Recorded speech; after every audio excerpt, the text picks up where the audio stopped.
Detik-detik Jenderal Andika Perkasa marahi Kolonel asyik main handphone saat rapat viral.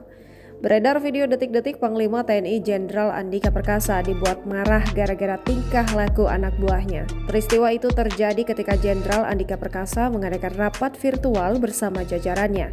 Kala itu ada seorang kolonel tengah asyik bermain handphone ketika Jenderal Andika Perkasa berbicara. Sontak tindakan kolonel yang diketahui bernama Hamim Tohari langsung disemprot Jenderal Andika Perkasa. Video berdurasi 1 menit 30 detik itu memperlihatkan Jenderal Andika Perkasa sedang memimpin rapat secara daring. Dalam video tampak mantan Pangkostrat memanggil nama Kasrem Merauke Kolonel ARH Hamim Tohari. Andika lantas menyinggung kualitas anak buah dari Danrem 174 Merauke, Brigjen TNI Bangun Nawoko. Dalam video yang beredar, Kolonel Hamim diduga sedang bermain handphone saat Andika Perkasa berbicara. Melihat itu, Panglima TNI meminta Hamim untuk menjauhkan telepon genggamnya, sehingga meminta untuk semua anggotanya mendengarkannya saat berbicara. Andika kemudian meminta Hamim fokus mengikuti rapat tanpa melihat ponsel. Andika juga meminta Hamim untuk mengulang apa yang sedang disampaikannya.